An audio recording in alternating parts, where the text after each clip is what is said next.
वर्णिवेशरमणीय दर्शनं मन्दहासरुचिराननाम्बुजं पूजितं सुरनरोत्तमैर्मुदा धर्मनन्दनमहं विचिन्तये। असतो मा षड्गमय तमसो मा ज्योतिर्गमय मृत्युर्मा अमृतं गमयः। ओम शान्तिः शान्तिः शान्तिः। अस्मद्गुरुसमारम्भां नाथयामुनमध्यमां लक्ष्मीवल्लभपर्यन्तां वंदे गुरुपरंपरा। આજની જ્ઞાન સભાની અંદર પધારનારા બધા જ ભગવદ્ ભક્તોને વેદાંતાચાર્ય પુરાણ ઇતિહાસાચાર્ય એમએ ફિલોસોફી શાસ્ત્રી રાકેશભાઈના હેતપૂર્વક જય સ્વામિનારાયણ।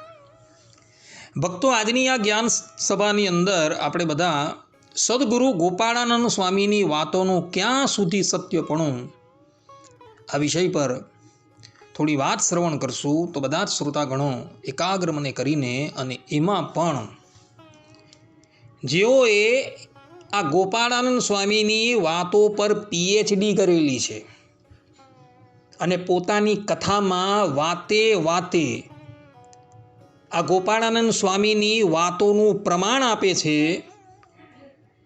એવો તો કાન સરવા કરી એકાગ્ર મને કરીને આ પ્રવચન શ્રવણ કરે કે જેથી એ લોકોને ખબર પડે કે આ સ્વામીની વાતોનું ક્યાં સુધી સત્યપણું છે, ક્યાં સુધી પ્રમાણપણું છે।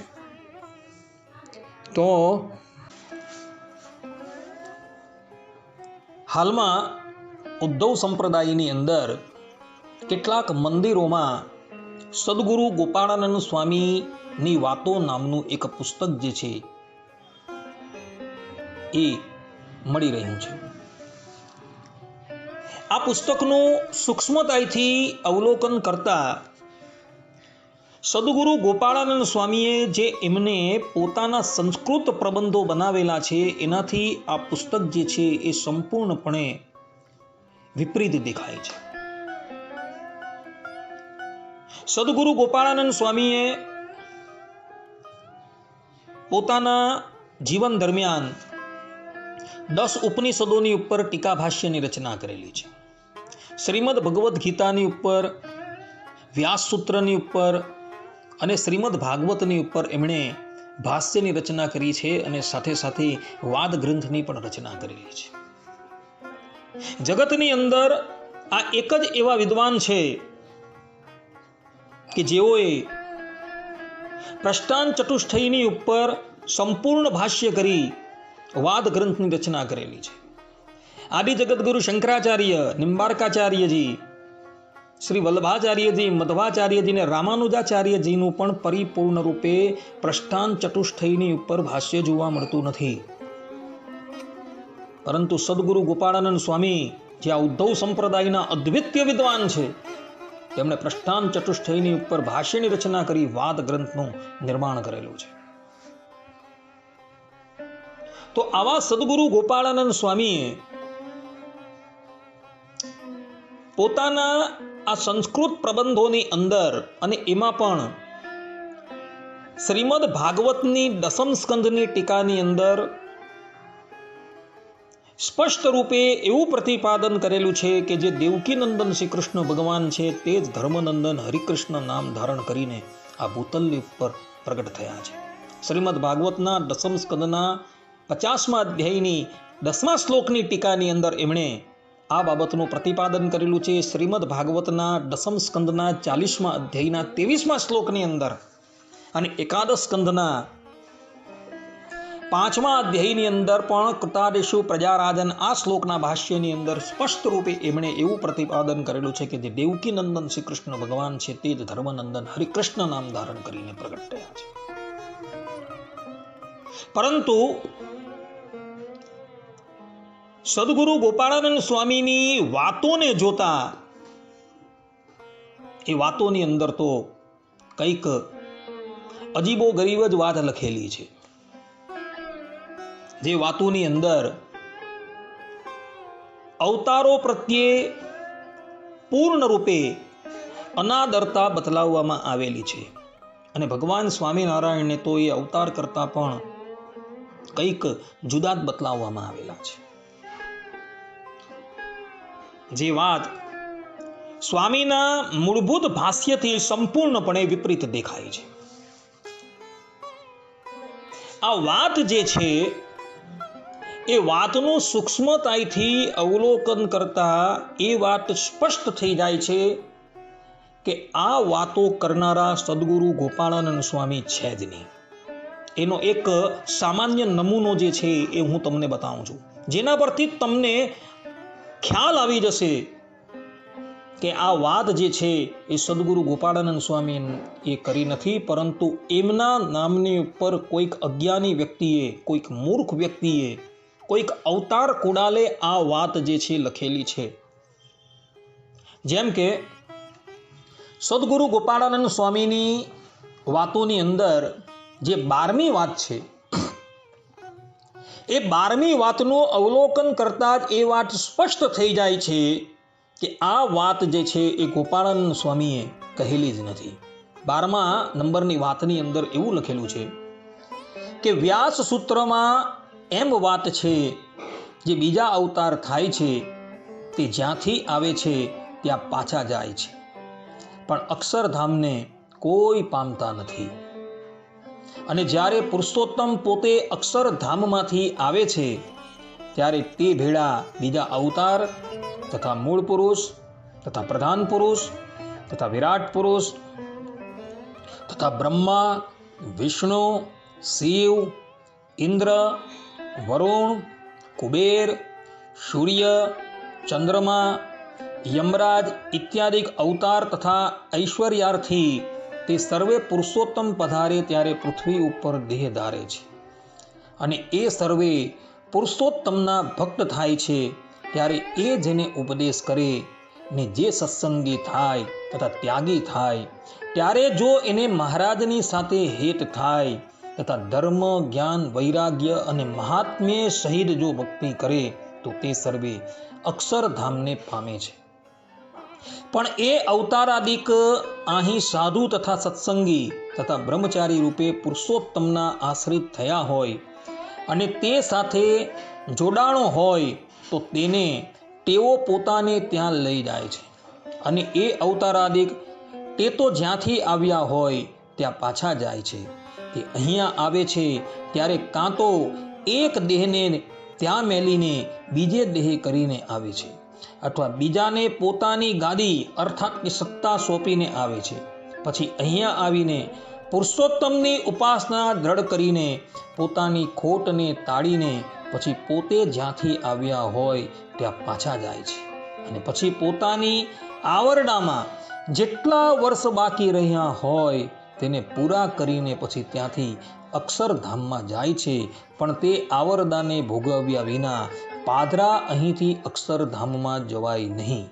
તે માટે મુમુક્ષુ હોય તેને ભગવાનના જેવું હેત કોઈ મુક્ત કે સાધુને વિશે ન કરવું, ને જો તેવું હેત તેમને વિશે કરે તો તેને પણ પોતાને વિશે જોડે માટે વિચારીને હેત કરવું. આ વાત અવશ્ય સમજવાની છે. ભક્તો, આ પ્રમાણે આ ગોપાળાનંદ સ્વામીની વાતોની અંદર 12મા નામની વાતની અંદર આ વાત લખેલી છે. અહીં સ્પષ્ટ રૂપે પ્રારંભની અંદર એવું લખ્યું છે કે વ્યાસ સૂત્રમાં એમ વાત છે, જે બીજા અવતાર થાય છે તે જ્યારે આવે છે ત્યાં પાછા જાય છે, પણ અક્ષરધામને કોઈ પામતું નથી. અને જ્યારે પુરુષોત્તમ પોતે અક્ષરધામમાંથી આવે છે ત્યારે તે ભેળા બીજા અવતાર તથા મૂળ પુરુષ તથા પ્રધાન પુરુષ તથા વિરાટ પુરુષ તથા બ્રહ્મા, વિષ્ણુ, શિવ, ઇન્દ્ર ઇત્યાદિ અવતાર તથા ઐશ્વર્યાર્થીને લઈને એ પુરુષોત્તમ જે છે એ ધરાતલ પર દેહ ધારણ કરે છે. ભક્તો, સંપૂર્ણ વ્યાસ સૂત્ર જે છે અમે સૂક્ષ્મતાથી અવલોકન કરેલું છે. ભગવાનની કૃપાથી હું વેદાંતનો વિદ્યાર્થી છું, અને મારા અભ્યાસકાળ દરમિયાન અમે સંપૂર્ણ વેદાંત શાસ્ત્ર જે છે એ ભણેલા છે. રામાનુજાચાર્યજીએ જે શ્રી ભાષ્યની રચના કરેલી છે એ પણ અમે ભણ્યા છે. શાંકર વેદાંત જે છે એ પણ ભણ્યા છે. આ ઉપરાંત વલ્લભાચાર્યજીએ જે વેદાંત સૂત્ર અર્થાત કે વ્યાસ સૂત્રની ઉપર અણુભાષ્યની રચના કરેલી છે. મધ્વાચાર્યજીએ પૂર્ણ પ્રગ નામના ભાષ્યની રચના કરેલી છે નિંબાર્કાચાર્યજીએ. વેદાંત પારિજાત સૌરભ નામના ભાષ્યની રચના કરી છે. આ બધા ભાષ્ય જે છે એ અમારા વેદાંતના અભ્યાસ દરમિયાન અમે અવલોકન કરેલા છે. આ ઉપરાંત સ્વામિનારાયણ સંપ્રદાયની અંદર સદગુરુ મુક્તાનંદ સ્વામીએ બ્રહ્મ મીમાંસા નામનું ભાષ્ય વેદાંત સૂત્રની ઉપર રચેલું છે તથા સદગુરુ ગોપાળાનંદ સ્વામીએ વેદાંત સૂત્ર અર્થાત કે વ્યાસ સૂત્રની ઉપર સૂત્રાર્થ દીપિકા નામનું ભાષ્ય અર્થાત કે ટીકા જે છે એ રચેલી છે. પરંતુ એક પણ જગ્યાએ આ સ્વામીની વાતોની અંદર જે વાત લખેલી છે એ વાત અંદર જોવા મળતી નથી. અહીં વાતોની અંદર તો એવું લખેલું છે કે વ્યાસ સૂત્રમાં એમ વાત છે જે બીજા અવતાર થાય છે તે જ્યાંથી આવે છે ત્યાં પાછા જાય છે પણ અક્ષરધામને કોઈ પામતા નથી. અને જ્યારે પુરુષોત્તમ પોતે અક્ષરધામમાંથી આવે છે તે ભેળા બીજા અવતાર અને બહુ બ્રહ્માદિક દેવતા એની સાથે દેહ ધારણ કરે છે. આવી વાત એક પણ જગ્યાએ લખેલી છે જ નહીં. આપણા સંપ્રદાયના સદગુરુ મુક્તાનંદ સ્વામીએ જે બ્રહ્મ મીમાંસાની રચના કરેલી છે અર્થાત કે વેદાંત સૂત્રની ઉપર બ્રહ્મ મીમાંસા નામની ટીકા લખેલી છે તથા સદગુરુ ગોપાળાનંદ સ્વામીએ સૂત્રાર્થ દીપિકા નામની ટીકા લખેલી છે એની અંદર પણ આ વાત જે છે જોવા મળતી જ નથી. તો આ વાત આવી ક્યાંથી? એના પરથી જ એમ સિદ્ધ થઈ જાય છે કે આ સદગુરુ ગોપાળાનંદ સ્વામીની વાત જે છે એ સ્વામીએ નથી કરેલી, પરંતુ કોઈ અજ્ઞાની વ્યક્તિએ, કોઈક મૂર્ખ વ્યક્તિએ આ વાત જે છે એ લખેલી છે. વેદાંત સૂત્રની અંદર 4 અધ્યાય છે અને 16 અધિકરણ છે. આચાર્ય રામાનુજાચાર્યની ગણના, સદગુરુ મુક્તાનંદ સ્વામીની ગણના અને સદગુરુ ગોપાળાનંદ સ્વામીની ગણના પ્રમાણે આ વ્યાસ સૂત્રના 545 સૂત્ર છે. આ સૂત્રોની રચના જે છે એ સાક્ષાત ભગવાનના અવતાર વેદવ્યાસજીએ કરેલી છે. ભગવાન સ્વામિનારાયણે પોતાના 8 અભીષ્ટ ષટ્શાસ્ત્રોની અંદર આ શાસ્ત્રને સ્થાન આપેલું છે. વેદાશ્ચ વ્યાસ સૂત્રાણી, 4 વેદ અને વ્યાસ સૂત્ર શિક્ષાપત્રીની અંદર આ વાત લખેલી છે. તો આ વ્યાસ સૂત્ર જે છે એ વ્યાસ સૂત્રના 4 અધ્યાય છે. પ્રથમ અધ્યાય જે છે એ સમન્વય નામનો અધ્યાય છે. દ્વિતીય અધ્યાય જે છે એ વિરોધ પરિહાર નામનો અધ્યાય છે. તૃતીય અધ્યાય જે છે એ સાધન અધ્યાય છે અને ચતુર્થ અધ્યાય જે છે એ ફળ અધ્યાય છે. સમન્વય અધ્યાયની અંદર નિત્ય, સ્થિર અને શાશ્વત સુખમય બ્રહ્મ તત્વને જાણવા અને પામવા જિજ્ઞાસા કરવી, વિશ્વ સર્જન કાર્યમાં બ્રહ્મ તત્વ એક જ નિમિત્ત અને ઉપાદાન કારણ અને સહકારી કારણ છે અને બધા જ શ્રુતિ વાક્યો જે છે એ બ્રહ્મ તત્વનું જ પ્રતિપાદન કરે છે. અને આ ઉપરયુક્ત વિગતો જે છે એ વ્યવસ્થિત સમજાવવા માટે વિવિધ સૂત્રોનો વિભાગથી શ્રુતિ વાક્યોમાં સમન્વય કરવાનો ભગવાન વેદવ્યાસજીએ પ્રયાસ કરેલો છે. આટલી વસ્તુ જે છે એ પ્રથમ અધ્યાયની અંદર છે. દ્વિતીય અધ્યાયની અંદર દર્શન શાસ્ત્રો અને વ્યાસ સૂત્રને પરસ્પર વિરુદ્ધ હોય એવા સિદ્ધાંતોનું શ્રુતિ વાક્ય વડે સમાધાન કરીને વેદાંત સિદ્ધાંત શ્રુતિ વાક્યને અનુસારે સત્ય છે અને એ જ સ્વીકાર્ય છે એવું પ્રતિપાદન કરવામાં આવેલું છે. તૃતીય અધ્યાય જે સાધન અધ્યાય છે એ સાધન અધ્યાયની અંદર ભગવાન વેદવ્યાસજીએ ઉપાસનાના પ્રકારો, ઉપાસનાની અનિવાર્યતા, વિવિધ પ્રકારની ઉપાસનામાં ઉપાસનાના અંગોની આવશ્યકતા, તે અંગેની શંકાઓ, તેના સમાધાન, ઉપાસનાનો અધિકારી, તેની યોગ્યતા તથા નિવૃત્ત પરાયણ વાનપ્રસ્થી તથા સંન્યાસીની ઉપાસનાનો પ્રકાર તથા પ્રવૃત્તિ પરાયણ ગ્રસ્તા આશ્રમીની ઉપાસનાના પ્રકાર વગેરે વગેરે બાબતોની સ્પષ્ટતા કરવામાં આવેલી છે. અને ચોથું, જે ફળ અધ્યાયના નામથી કહેવામાં આવે છે, આ ફળ અધ્યાયની અંદર બ્રહ્મ વિદ્યા વડે પરબ્રહ્મની ઉપાસના કરવાથી જ્ઞાની મુમુક્ષુ પરમાત્માનો કૃપાવંત બને છે. તે પુરુષ આ ભૌતિક શરીરનો તથા સૂક્ષ્મ શરીરનો ત્યાગ કરીને કેવી રીતે શરીરમાંથી ઉત્ક્રમણ કરીને બ્રહ્મધામની અંદર જાય છે તેનું વિગતવાર વર્ણન કરવામાં આવેલું છે.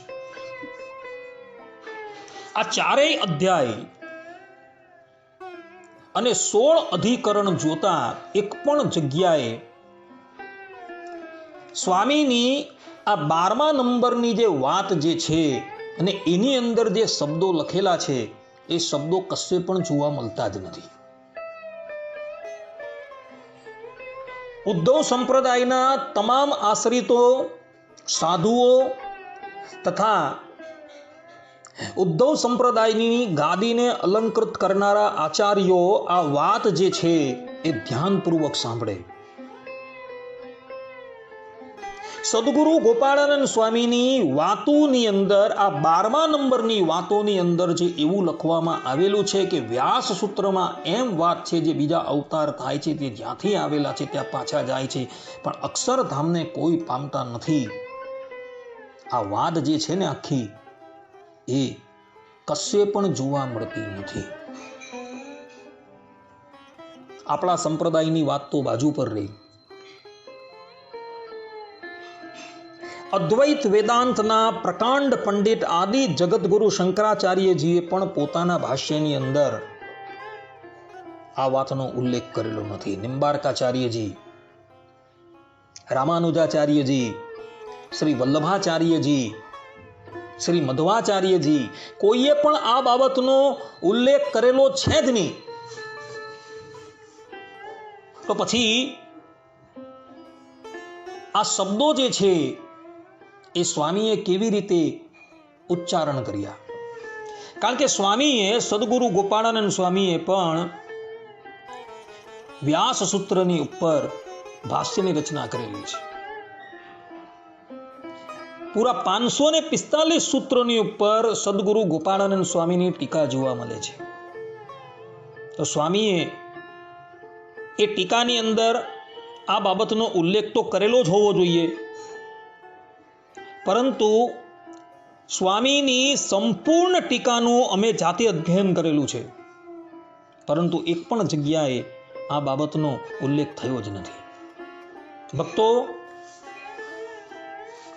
સદગુરુ ગોપાળાનંદ સ્વામીએ જે આ સૂત્રાર્થ દીપિકા નામની ટીકા લખેલી છે ને, એ ટીકા બહુ વર્ષો પહેલા આપણા સંપ્રદાયમાંથી છપાઈને પ્રસિદ્ધ થઈ ગયેલી છે. ઈસવીસન 1952ની અંદર વડતાલ સંસ્કૃત પાઠશાળાના પ્રધાન પંડિત રામાનુજ સંપ્રદાયના અણંગરાજ આચાર્યજીએ એના પર ભૂમિકા રચીને આ ટીકા જે છે એ બહાર પાડેલી છે. અને સાથે સાથે મુક્તાનંદ સ્વામીની બ્રહ્મ મીમાંસા નામની ટીકા પણ એમણે બહાર પાડી છે. આ બંને ટીકાની અંદર આ બાબતનો ઉલ્લેખ નથી. આ ઉપરાંત હમણાં થોડા સમય પહેલા વિક્રમ સંવત 2072ની સાલમાં, એટલે કે ઈસવીસન 2016માં વડતાલ મંદિરના આગ્રહ અને આર્થિક સહાયથી કર્ણાટક સંસ્કૃત વિશ્વવિદ્યાલયે અર્થાત કે મેલકોટે મુક્તાનંદ સ્વામી કૃત ભાષ્ય અર્થાત કે બ્રહ્મસૂત્ર ભાષ્ય રત્ન છપાવીને પ્રસિદ્ધ કરેલું છે. ભક્તો, આ બ્રહ્મસૂત્ર ભાષ્ય રચના જે છે એ ઈસવીસન 1952ની અંદર જે મુક્તાનંદ સ્વામીની બ્રહ્મ મીમાંસા નામની ટીકા બહાર પડેલી એનાથી સંપૂર્ણપણે ભિન્ન છે. હવે આ ભાષ્ય આ લોકો ક્યાંથી લાવ્યા એ બાબતની ચર્ચાનો આપણી પાસે સમય નથી. તો આ ઈસવીસન 2016ની સાલની અંદર જે મુક્તાનંદ સ્વામીનું બ્રહ્મસૂત્ર ભાષ્ય રત્ન એ જે છપાવીને પ્રસિદ્ધ થયું એની અંદર પણ આ બાબતનો કોઈ ઉલ્લેખ જ નથી.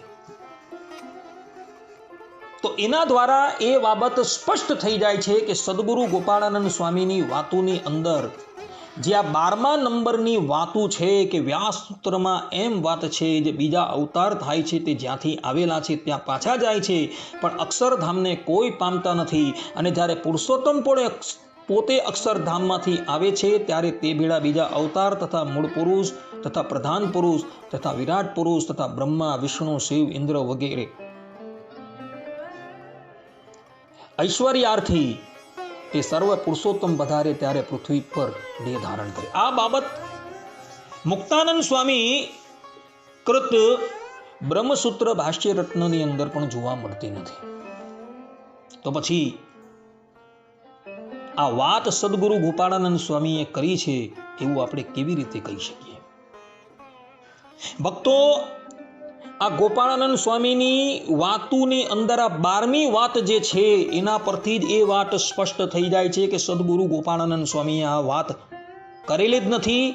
એના નામને ઉપર કોઈક અજ્ઞાની વ્યક્તિએ આ વાત જે છે એ નિર્માણ કરેલી છે.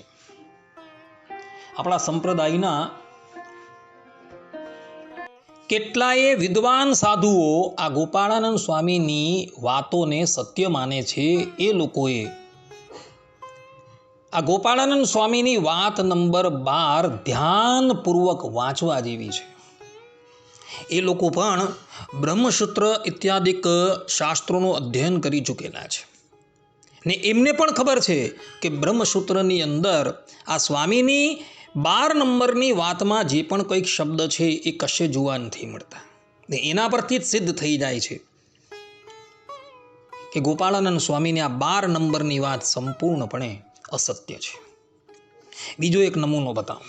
ગોપાળાનંદ સ્વામીની વાત નંબર 93, જેની અંદર સ્વામી કહે છે કે જ્યારે સર્વ અવતારોનો ભાવ મહારાજે પોતાને વિશે દેખાડ્યો તે માટે સર્વે અવતારના અવતારી તે આ પ્રગટ ભક્તિ ધર્મના પુત્ર એવા શ્રી હરિકૃષ્ણ મહારાજ છે અને બીજા અવતાર તો એમના આજ્ઞાકારી છે એમ મહારાજના સ્વરૂપને સમજવું. આ વાત સંપૂર્ણપણે ભૂલ ભરી છે. અહીં તો ગુઢાર્થની અંદર એવું કહેવાયું છે કે પરબ્રહ્મ પરમાત્મા ભગવાન શ્રી હરિ એ સ્વામી છે અને બીજા અવતારો એ એમના સેવક છે.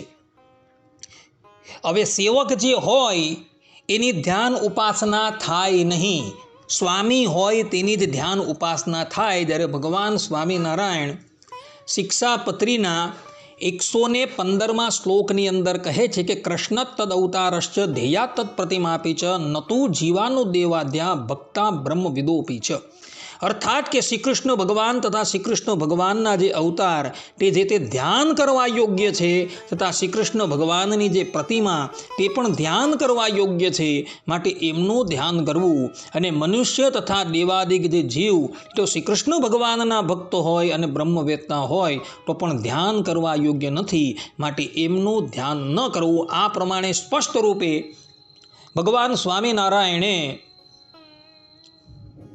શ્રી કૃષ્ણ ભગવાન તથા શ્રી કૃષ્ણ ભગવાનના અવતારો જ ધ્યાન કરવા યોગ્ય બતાવેલા છે, પરંતુ શ્રી કૃષ્ણ ભગવાનના ભક્ત અને બ્રહ્મવેત્તાને પણ ધ્યાન કરવા લાયક બતાવેલા નથી. હવે અહીં તો સદગુરુ ગોપાળાનંદ સ્વામીએ બધા જ અવતારોને સેવક બતાવી દીધેલા છે. તો પછી એનું ધ્યાન કેવી રીતના થઈ શકે? ભગવાન સ્વામિનારાયણ ગઢડા મધ્યના 31મા વચનામૃતની અંદર કહે છે કે ભગવાનના અવતાર જે રામકૃષ્ણાદિક તેની ઉપાસના કરે ત્યારે બ્રહ્મરૂપ થાય ને એની મુક્તિ થાય, એવું સ્પષ્ટ રૂપે અહીં કહેલું છે. અહીં પણ ભગવાન સ્વામિનારાયણ કહે છે કે ભગવાનના રામકૃષ્ણાદિક અવતારોનું ધ્યાન કરવાથી જીવાત્મા બ્રહ્મરૂપ થાય છે અને એની મુક્તિ થાય છે. ને અહીં બધા જ અવતારોને સેવક તરીકે લઈ લીધેલા છે, તો સેવકનું ધ્યાન કેવી રીતના થાય?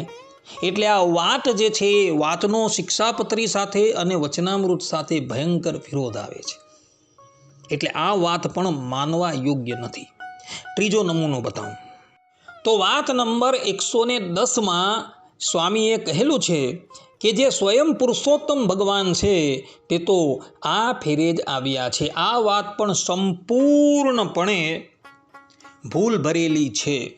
કારણ કે સંપ્રદાયનો સંપૂર્ણ ઉપોટઘાટ જોઈએ તો એ ઉપોટઘાટની અંદર સાક્ષાત દેવકીનંદન શ્રી કૃષ્ણ ભગવાન જ ધર્મનંદન હરિકૃષ્ણ મહારાજ રૂપે પધારેલા છે એવું આપણા સંતો ભક્તોએ કીધેલું છે.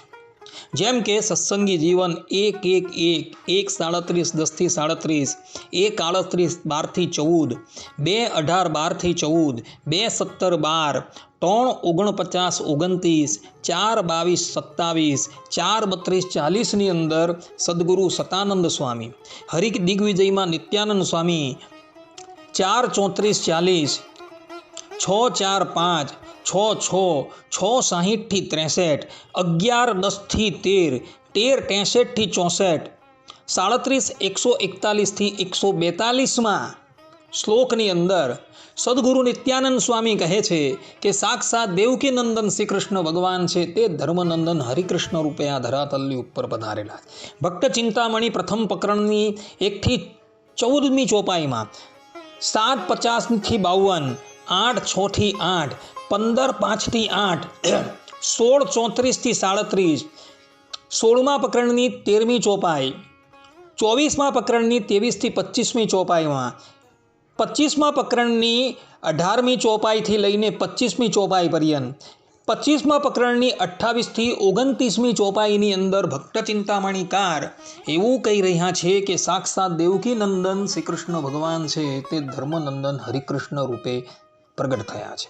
હરિલીલામૃતમના 2:31-33માં, હરિલીલા કલ્પતરુમાં 1:26-12, 1:25-8, 2:21-6-7માં ક્રમશઃ વિહારીલાલજી મહારાજ અને રઘુવીરજી મહારાજ એવું કહી રહ્યા છે કે સાક્ષાત દેવકીનંદન શ્રી કૃષ્ણ ભગવાન છે તે જ ધર્મનંદન હરિકૃષ્ણ મહારાજ રૂપે પ્રગટ થયા છે. હરિચરિત્રમ ગ્રંથના રચયિતા અખંડાનંદ બ્રહ્મચારી 1:10-17, 4:13-81, 4:20, 3:24, 3:38-25ની અંદર પણ ડિંડીમ ઘોષ કરીને કહી રહ્યા છે કે સાક્ષાત દેવકીનંદન શ્રી કૃષ્ણ ભગવાન જ ધર્મનંદન હરિકૃષ્ણ મહારાજ રૂપે પ્રગટ થયા છે. અત્યારના લોકો જે ગ્રંથને ઋગ્વેદ જેટલો પ્રમાણિત કરે છે એવા હરિચરિત્રામૃત સાગર પૂર 1 તરંગ 1 25મી ચોપાઈમાં, 1:3:15-17માં, 1:7:45-46માં, 1:7:53માં, 2:14-25-27, 2:47-7, 3:7-30, 2:47-7, 4:28-48, 4:77-24, 5:25-3-6માં, 6:39-12-13માં, 7:42-26, 7:43-12-14ની અંદર આધારાનંદ સ્વામી પણ એવું કહી રહ્યા છે કે સાક્ષાત દેવકીનંદન શ્રી કૃષ્ણ ભગવાન છે તે જ ધર્મનંદન હરિકૃષ્ણ રૂપે પ્રગટ થયા છે. બીજાની વાત તો જવા દેવું. સદગુરુ ગોપાળાનંદ સ્વામી જેઓએ શ્રીમદ ભાગવતની ઉપર ટીકા ભાષ્યની રચના કરેલી છે અને તેમાં દસમ સ્કંદના 40મા અધ્યાયના 23મા શ્લોકની ટીકાની અંદર, દસમ સ્કંદના 50મા અધ્યાયના 10મા શ્લોકની ટીકામાં, એકાદશ સ્કંદના 5મા અધ્યાયમાં આવતા કૃતાદિષુ પ્રજારાજન આ શ્લોકની ટીકાની અંદર એવો પોતાના સ્વમુખે કહે છે કે સાક્ષાત દેવકીનંદન શ્રી કૃષ્ણ ભગવાન છે એ જ ધર્મનંદન હરિકૃષ્ણ રૂપે પ્રગટ થયા છે. બીજી વાત તો જવા દેવું. આપણા સંપ્રદાયમાં નિત્ય જય સદ ગુરુ સ્વામી આ આરતી ગવાય છે. તેની અંદર અંતિમ કડીની અંદર આ અવસર કરુણા નિધિ કરુણા બહુ કીધી. અહીં અવસર શબ્દની વાત કરી કે આ અવસર એટલે કે આ વખતે, એટલે પહેલાં પણ ભગવાન સ્વામિનારાયણ આવી ચૂકેલા છે. એ વાત આ કડી દ્વારા ફલિત થાય છે. આ અવસર કરુણા નિધિ કરુણા બહુ કીધી, એમાં અવસર શબ્દનો પ્રયોગ કરેલો છે. અને એના દ્વારા મુક્તાનંદ સ્વામી એવું કહે છે કે પહેલાં પણ ભગવાન સ્વામિનારાયણ પધારેલા હતા, પરંતુ આ વખતે એઓએ વિશેષ કૃપા કરેલી છે. અને એના દ્વારા એ વાત સ્પષ્ટ રૂપે પ્રતિપાદિત થઈ જાય છે કે ભગવાન સ્વામિનારાયણ પહેલાં પણ આ ધરાતલ પર પધારેલા હતા. એટલે સ્વામીએ અહીં 110મી વાતની અંદર એવું કહ્યું છે કે જે સ્વયં પુરુષોત્તમ ભગવાન છે તે તો આ ફેરે જ આવ્યા છે. આ વાત સંપૂર્ણપણે ગલત સિદ્ધ થઈ જાય છે. ત્રીજો નમૂનો બતાવું તમને. જેમ વાત નંબર 226માં સ્વામી કહે છે કે અક્ષરધામમાં સ્ત્રી પુરુષ એવો ભેદ નથી. કેમ જે સ્ત્રીના દેહમાં યોનિ આદિક ચિહ્ન તેને રહિત સ્ત્રીનો દેહ છે, અને પુરુષના દેહમાં જે શિશ્ન આદિક ચિહ્ન તેને રહિત અક્ષરધામમાં પુરુષનો દેહ છે.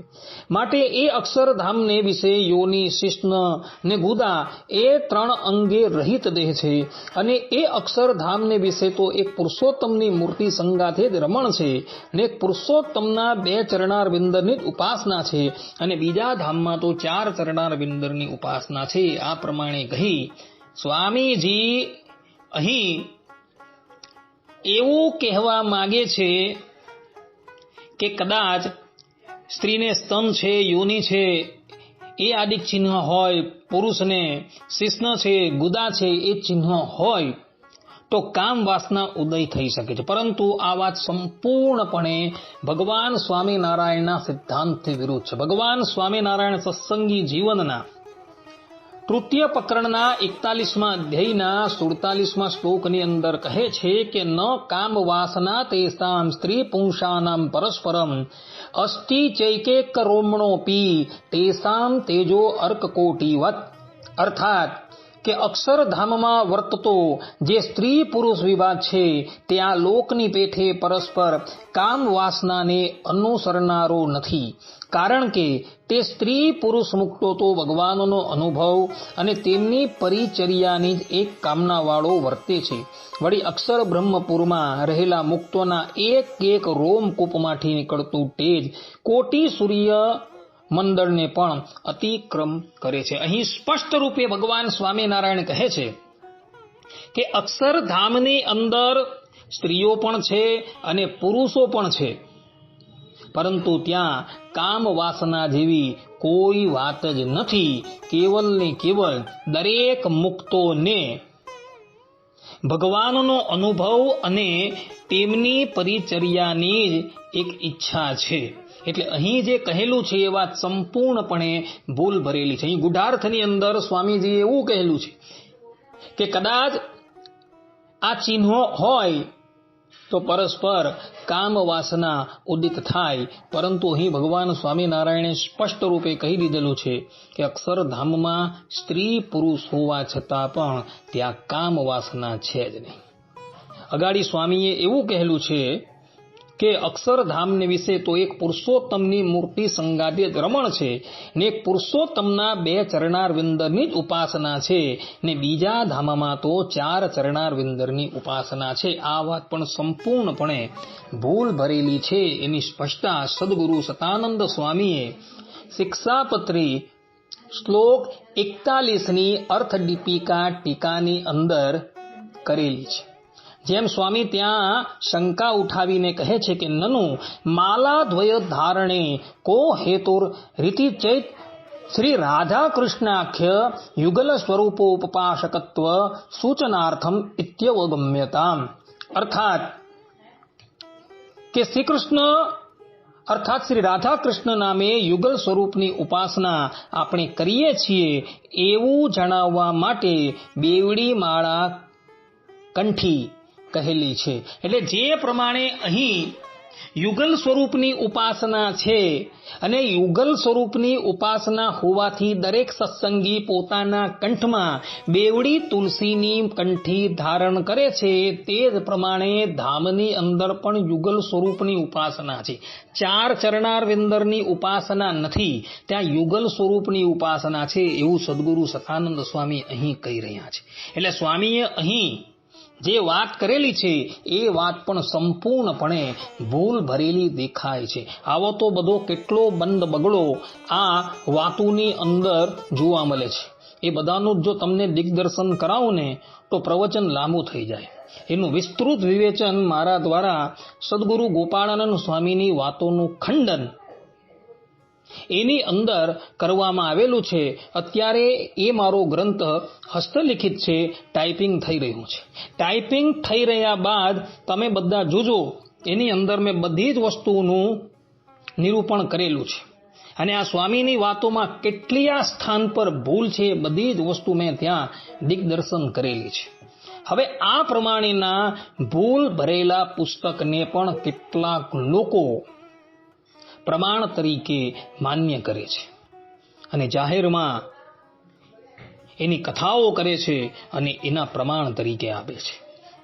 હવે શ્રોતાગણો, હું તમને જ કહું છું કે તમે નક્કી કરો કે શું આ વાતો પ્રમાણ તરીકે મનાય. કારણ કે આ વાતો સદગુરુ ગોપાળાનંદ સ્વામીએ જે સંસ્કૃત પ્રબંધ રચેલા છે એનાથી સંપૂર્ણપણે વિપરીત બતાવે છે. અમારા સુરતની અંદર એક અમરોલી નામનું સ્થાન છે.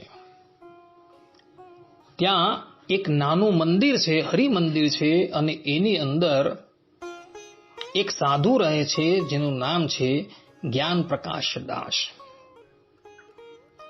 એવું કહે છે કે સદગુરુ ગોપાળાનંદ સ્વામીની વાતો પર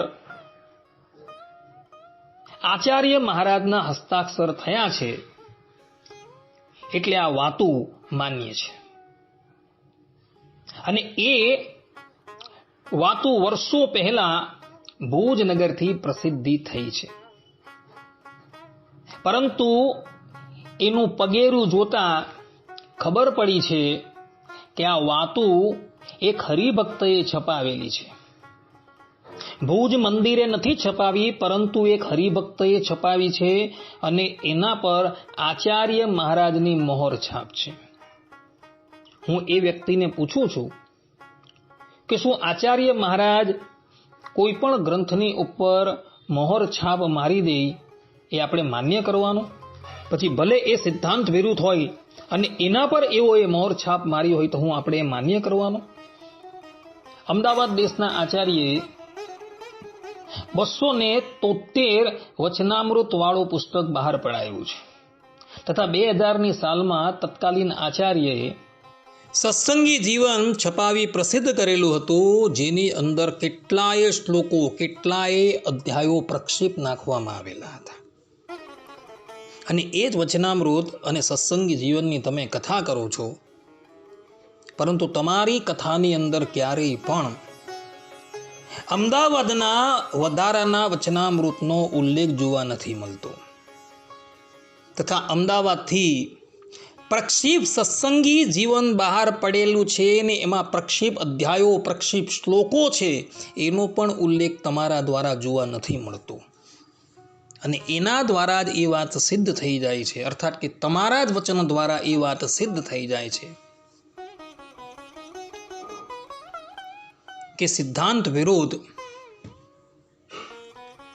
આચાર્યની સંમતિ વાળો ગ્રંથ પણ માન્ય નથી થતો. છતાં પણ જાહેરની અંદર પ્રલાપ કરવાનું ચૂકતા નથી કે સદગુરુ ગોપાળાનંદ સ્વામીની વાતો પર આચાર્ય મહારાજે હસ્તાક્ષર કરેલો એટલે માટે આ વાત માન્ય છે. તો હું એ ભ્રાંતને કહું છું કે સદગુરુ ગોપાળાનંદ સ્વામીની વાતોની અંદર મેં અત્યારે દિગ્દર્શન કર્યું એટલી વાતો આપણા સંપ્રદાયના માન્ય પ્રબંધથી વિરુદ્ધ છે. અને બીજો તો કેટલોય ગડબડ ગોટાળો આની અંદર છે. શું આને કોઈ સાક્ષર વ્યક્તિ માન્ય કરશે?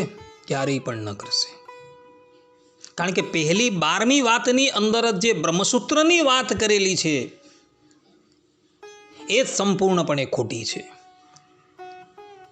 એટલે એ જે લવારો કરે છે એ લવારો ભૂલ ભરેલો છે. માટે હું શ્રોતાગણોને કહું છું કે ભ્રાંત પુરુષે જે પણ કંઈક કહેલું છે એને તમે ક્યારેય માનતા નહીં. સદગુરુ ગોપાળાનંદ સ્વામીની વાતો એ એમના મૂળભૂત સંસ્કૃત પ્રબંધોથી તથા એમણે સંપાદન કરેલા વચનામૃતથી સંપૂર્ણપણે વિપરીત છે. એટલે માનવા યોગ્ય રહેતી નથી. આટલું કહીને હું મારી વાણીને અહીં વિરામ આપું છું. સર્વે સંતુ નિરામયઃ, સર્વે સુખીનો ભવંતુ, સર્વે ભદ્રાણિ પશ્યન્તુ, મા કશ્ચિદ દુઃખ ભાગ ભવેત. અસ્તુ. જય સ્વામિનારાયણ.